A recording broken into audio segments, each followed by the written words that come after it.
नमस्कार, आप देख रहे हैं न्यूज 18 अपडेट और मैं हूं आपके साथ सुकन्या सिंह। और बुलेटिन की शुरुआत इस वक्त की सबसे बड़ी खबर के साथ।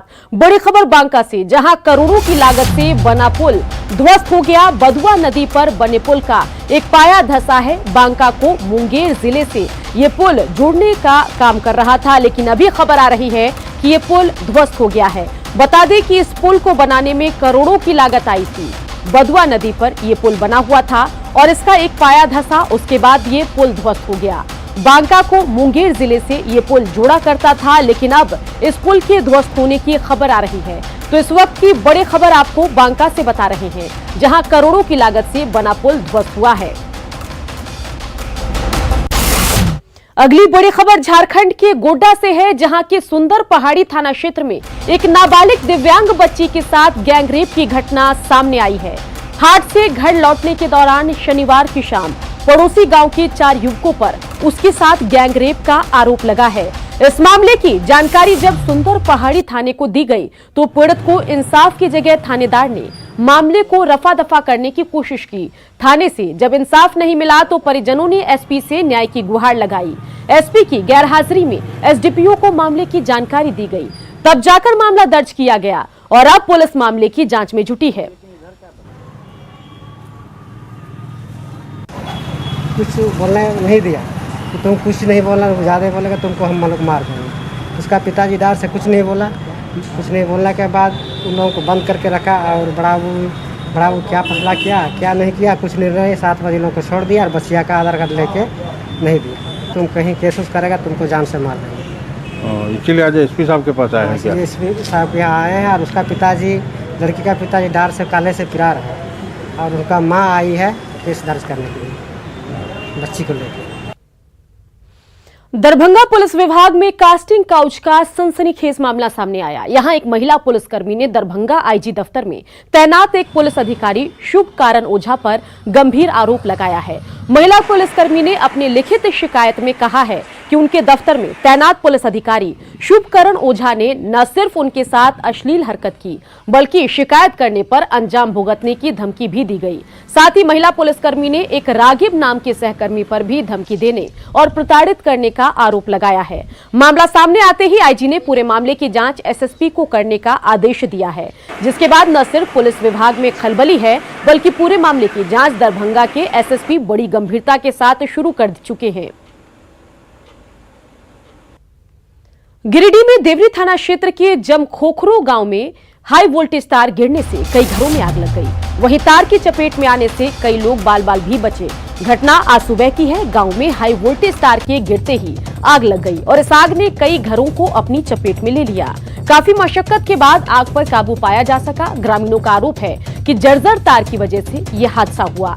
कई बार बिजली विभाग को जर्जर तार बदलने को लेकर आवेदन दिया गया था, लेकिन कोई कार्रवाई नहीं की गई। गंडक नदी के जलस्तर में भारी बढ़ोतरी दर्ज की गई। नदी में फिलहाल 3,32,000 क्यूसेक पानी का बहाव हो रहा है। नेपाल के तराई क्षेत्रों में लगातार बारिश हो रही है। इसके कारण हिमालय से निकलने वाली नदियों में पानी का बहाव तेज है। अगर यही स्थिति रही तो एक बार फिर बिहार पर बाढ़ का खतरा मंडरा सकता है। खासकर बगहा, बेतिया और गोपालगंज जिले के बड़ी आबादी बाढ़ से प्रभावित हो सकती है। खबर है कि निचले इलाके के कई घरों में बाढ़ का पानी भरने भी लगा है। छपरा में बारिश से जिंदगी बेहाल है। शहर के कई इलाकों में बाढ़ का पानी भरा हुआ है। सरकारी कार्यालय और अस्पताल में भी बारिश का पानी भरा हुआ है। जल जमाव के कारण लोगों को सड़कों पर चलने में मुश्किल हो रही है। ये पहली बार नहीं है जब हर बार, जी हां, बता दें कि ये तस्वीरें यहां पर आम है, हर बार हल्की बारिश में छपरा में यही हाल हो जाता है। इस हालात के लिए लोग नगर निगम को जिम्मेदार ठहरा रहे हैं। अररिया के सिकटी में एक बार फिर नूना नदी का कहर जारी है। लगातार हो रही बारिश से नदी उफान पर है। बाढ़ का पानी पड़रिया, दहगामा, कचना, कठवा गांव में भर चुका है। ग्रामीणों के कई झोपड़ियां पानी में बह गई हैं। इलाके के कई लोग अब ऊंचे स्थानों का रुख कर रहे हैं। ग्रामीणों की माने तो अब तक इस इलाके में प्रशासन की तरफ से राहत कार्य नहीं शुरू किया गया। चलिए अब रुख करते हैं सियासी गलियारे का, जहां पर जेडीयू के बाद अब बीजेपी भी एलजेपी को भाव देने के मूड में नहीं है। सूत्रों के हवाले से खबर है कि बीजेपी ने एलजेपी के फैसला लेने के लिए अल्टीमेटम दे दिया है। सीएम नीतीश पर लगातार निशाना साधे जाने से बीजेपी चिराग पासवान से नाराज है। साथ ही बीजेपी विधानसभा चुनाव में एलजेपी को 25 से ज्यादा सीट देने को तैयार नहीं। सूत्रों के हवाले से यह भी खबर है कि बीजेपी के अल्टीमेटम के बाद चिराग पासवान एनडीए का दामन छोड़ सकते हैं। एलजेपी में एनडीए से बाहर जाने के मुद्दे पर मंथन चल रहा है। पार्टी की अगली बैठक में इस पर फैसला लिया जा सकता है। पार्टी चिराग पासवान के विधानसभा चुनाव के रण में उतारना चाहती है ताकि जनता के बीच ये मैसेज जाए कि एलजेपी अपने मुद्दे को लेकर गंभीर है।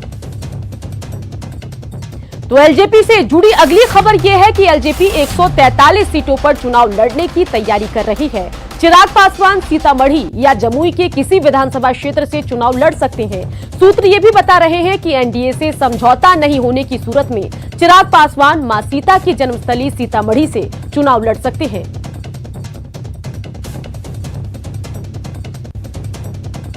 महागठबंधन से अलग होने को लेकर उपेंद्र कुशवाहा आज कोई बड़ा फैसला ले सकते हैं। जी हां, खबर है कि सीट बंटवारे पर तेजस्वी की अनदेखी से कुशवाहा नाराज हैं। उपेंद्र कुशवाहा ने आज दोपहर 12:30 बजे पार्टी कार्यकारिणी की बैठक बुलाई है।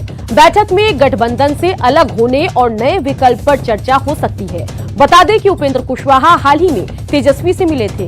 करीब 90 मिनट की मुलाकात में सीट बंटवारे पर कुशवाहा को ठोस आश्वासन नहीं मिला। अब सूत्रों के हवाले से खबर ये भी आ रही है कि उपेंद्र कुशवाहा एनडीए में अपने लिए ठिकाना तलाश रहे हैं। सूत्र ये भी बता रहे हैं कि अगर एनडीए से चिराग पासवान बाहर जाते हैं तो कुशवाहा को एंट्री कराकर डैमेज कंट्रोल किया जा सकता है। जेडीयू ने साफ किया है कि कुशवाहा जी को फैसला लेना है कि उन्हें कहां रहना है। साथ ही जेडीयू ने तेजस्वी यादव पर अहंकारी होने का आरोप लगाया।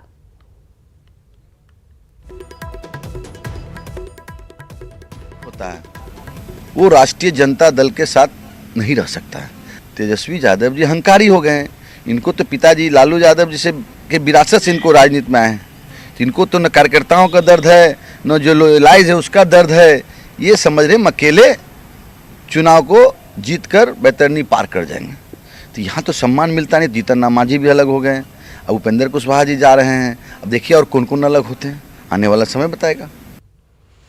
आरजेडी ने दावा किया है कि महागठबंधन एक है, उपेंद्र कुशवाहा कहीं नहीं जा रहे हैं। गठबंधन पूरी तरह से इंटैक्ट है, कोई कहीं नहीं जा रहा है।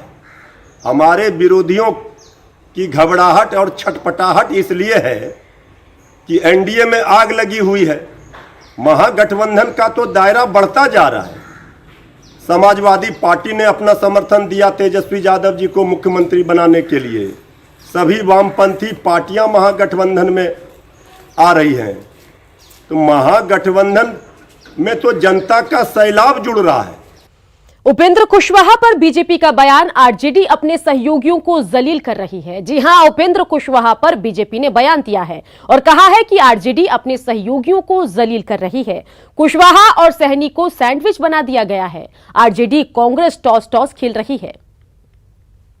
केंद्रीय मानव संसाधन राज्य मंत्री थे, उनका एनडीए के भीतर कितना सम्मान था और यहाँ पर जो उनके साथ जो ट्रीटमेंट किया जा रहा है वो आश्चर्यजनक है। उनका फ़ोन तक तेजस्वी यादव नहीं उठाते हैं और ये स्थितियाँ इन दोनों दलों के लिए, वीआईपी और रालोसपा के लिए दुर्भाग्यपूर्ण है। ऐसे में इन दलों के भीतर जरूर आत्ममंथन का दौर चल रहा होगा और ये क्या निर्णय लेंगे ये तो इन्हीं के ऊपर है। और इन सबके बीच जेडीयू ने नया पोस्टर जारी किया है जिसमें पार्टी ने नारा दिया है, पूरा बिहार हमारा परिवार। जेडीयू के इस पोस्टर के ठीक सामने आरजेडी ने भी पोस्टर लगाया है। बिहार की राजनीति में इस नए पोस्टर वार का जायजा लिया हमारे संवाददाता रवि एस नारायण ने। जनता दल यूनाइटेड ने नया पोस्टर जारी किया है और पूरे पटना शहर में नए पोस्टर लगाए गए हैं और जिसका नारा दिया गया है, पूरा बिहार हमारा परिवार। आपको ये दिखाएं कि ये बड़े बड़े होर्डिंग्स जो हैं वो पूरे पटना शहर भर में लगाए गए हैं जनता दल यूनाइटेड की तरफ से। अभी तक देखा जाता रहा है कि जो विरोधी खेमा है वो इशारों में तंज कसते हुए पोस्टर जारी करता था, लेकिन अब पटना की सड़कों पर जो है ऑफिशियल पोस्टर जो है पार्टी की आने लगी हैं। यहाँ पे नीतीश कुमार को दिखाते हुए कहा गया है कि पूरा बिहार हमारा परिवार, क्योंकि पिछले दिनों हमने देखा था कि जिस ढंग से लालू परिवार पर तंज कसते हुए पोस्टर जारी किए गए थे और कहा गया था कि अपना ही जो परिवार है उसी के लिए जो है पूरी राजनीति हो रही है, लेकिन यहाँ पे पूरा बिहार को अपना परिवार बताने की कोशिश है। यहाँ पे लिखा गया है कि न्याय के साथ तरक्की और नीतीश की बात पक्की, ये जो नारा है जदयू का उसे भी यहाँ पे दिया गया है। और देखिए पोस्टरों की जंग की एक लाजवाब आपको तस्वीर दिखाते हैं। एक तरफ ठीक यहाँ पे सामने नीतीश कुमार की तस्वीर है, तो इसी के ठीक सामने में अगर देखेंगे तो आरजेडी ने भी एक नया पोस्टर लगाया है, बिहार मांगे बदलाव, और जिसमें भी सिर्फ एक चेहरा है, तेजस्वी यादव। तो ये आमने सामने जो पोस्टर लगाए गए हैं कि एक तरफ नीतीश कुमार का पोस्टर है, पूरा बिहार हमारा परिवार, वहीं तेजस्वी के बड़े होर्डिंग्स लगा करके बिहार मांगे बदलाव का होर्डिंग्स लगाए गए हैं। तो एक ढंग से कहें कि जैसे जैसे चुनाव नज़दीक आ रहा है वैसे वैसे हर वो चेहरा, हर वो तरीके अपनाए जा रहे हैं जहां से अपनी बात रखी जा रही है। पोस्टरों के ज़रिए एक बार जदयू ने साफ तौर पर ये कहने की कोशिश की है कि यहाँ पे किसी परिवार की नहीं बल्कि पूरा बिहार अपना परिवार मान करके नीतियाँ बनाई जा रही हैं। कैमरा पर्सन अजय दुबे के साथ रवि एस नारायण, न्यूज़ 18 पटना। बिहार में पूर्ण शराबबंदी के सकारात्मक परिणाम सामने आने लगे हैं। राज्यसभा में पेश हुई एक रिपोर्ट में बड़ा खुलासा हुआ। रिपोर्ट के मुताबिक बिहार में राष्ट्रीय राजमार्ग पर शराबबंदी से रोड एक्सीडेंट का एक भी मामला सामने नहीं आया है। चुनाव के समय में ऐसी रिपोर्ट आने से नीतीश सरकार की बाछी खिल उठी है। जेडीयू इसे चुनावी मुद्दा बनाने की तैयारी में है।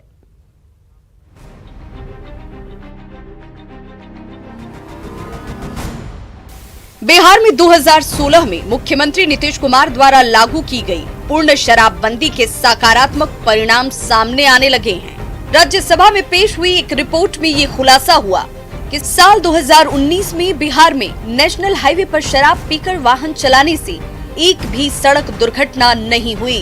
केंद्रीय सड़क परिवहन एवं राजमार्ग मंत्रालय की इस रिपोर्ट से जेडीयू गदगद है। देखिए, माननीय मुख्यमंत्री नीतीश कुमार जी ने शराबबंदी कर देश के सामने एक मिसाल पेश किया। आज उसका परिणाम आया, राज्यसभा में जो रिपोर्ट आया है उसमें एनएच पर 4 लेन पर एक्सीडेंट का जो रिपोर्ट आया उसमें नगण्य है। बिहार में शराबबंदी से सड़क हादसों में कमी आई। राज्यसभा में पेश हुई रिपोर्ट में हुआ खुलासा।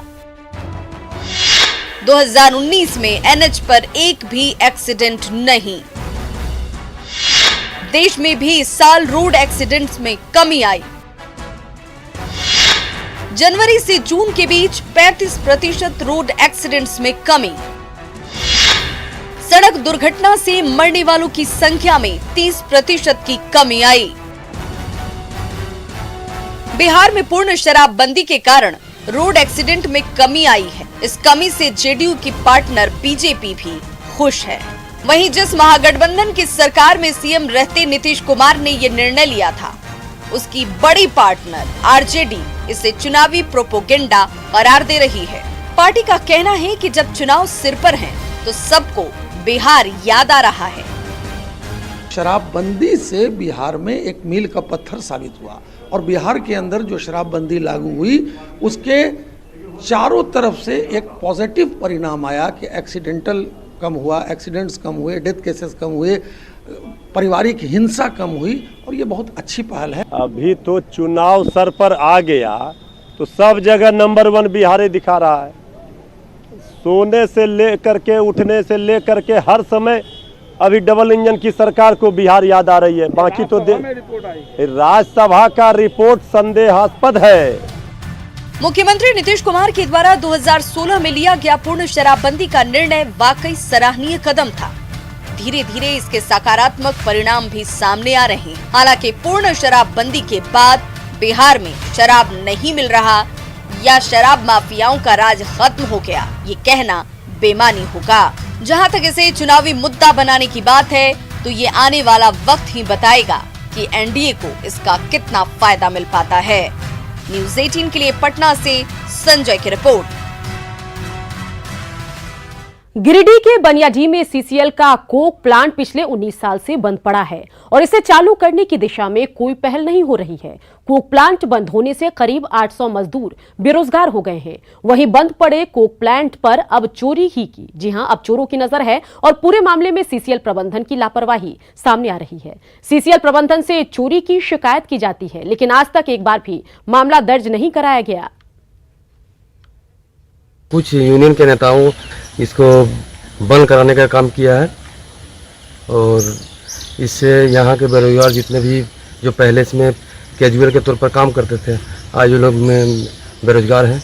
यह बनियाडीह सीसीएल को प्लांट जो हम लोग देखते आ रहे हैं 17-18 साल पूर्व से बंद है, जो सीसीएल का पूरा घोर लापरवाह किस्म से काम कर रहे हैं और यहाँ का जो भी कैजुअल में काम किया करते थे मजदूर, वो आज दर दर भटक रहे हैं।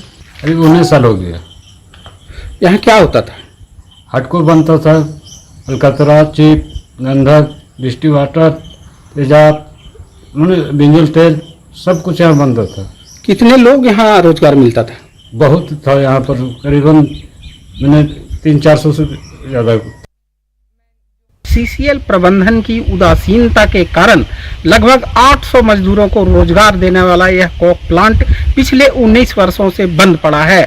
इस बाबत पूछे जाने पर सीसीएल के प्रबंधक कुछ भी बोलने से साफ इनकार करते हैं। सुरेश सिंह, न्यूज़ 18 गिरिडीह। चलिए अब लाइव तस्वीरें आपको दिखाते हैं, जहां फिट इंडिया अभियान को 1 साल पूरे हो गए हैं और फिटनेस का मोदी मंत्र क्या है, जरा सुनिए। बैलेंस रखना चाहिए ताकि जो दिन भर के काम होते हैं वो इजीली और स्ट्रेस फ्री कर सके।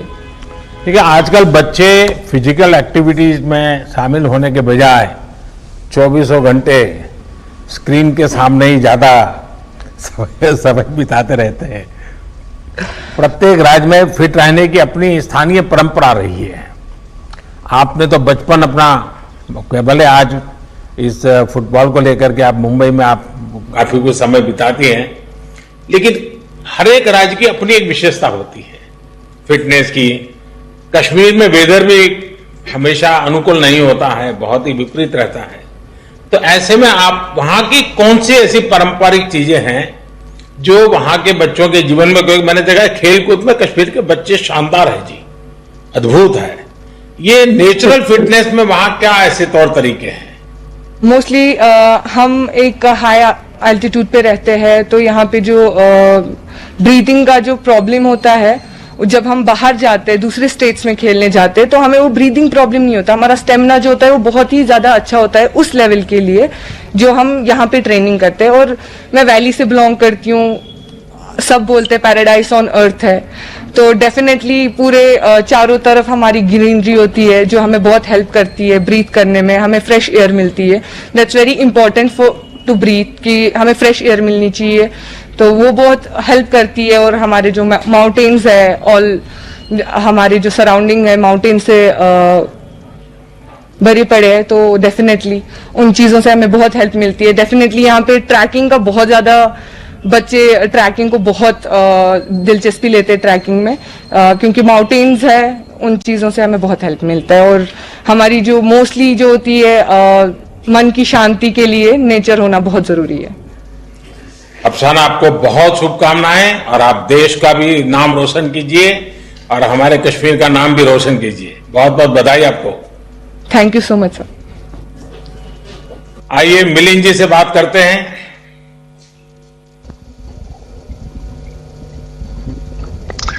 नमस्ते। नमस्ते मिलिंद जी, बहुत खुशी हुई। मिलिंद जी बिल्कुल। देखिए मिलिंद जी, आप अपने तरीके से मेक इन इंडिया के बहुत वोकल समर्थक रहे हैं जी। मेड इन इंडिया नाम पर आपकी किताब भी काफी पॉपुलर हुई है जी। मिलिंद जी, मैं जरा कुछ अलग का ही सवाल पूछ लेता हूं आपको। ये जो ऑनलाइन आपकी उम्र के विषय में बताया जाता है जी, वही उम्र है कि कुछ और है?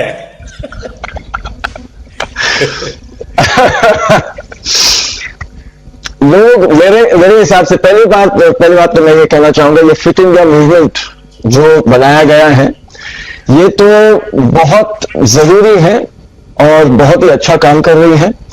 हमारे देश में ऐसा ट्रेडिशन और कल्चर नहीं है कि सबको फिट रहने के लिए एक एफर्ट करना जरूरी है, मेहनत करना जरूरी है। अभी लोगों के समझ में आ रहा है कि हेल्थ के लिए और फिट रहने के लिए एक मेहनत करने की जरूरत होती है।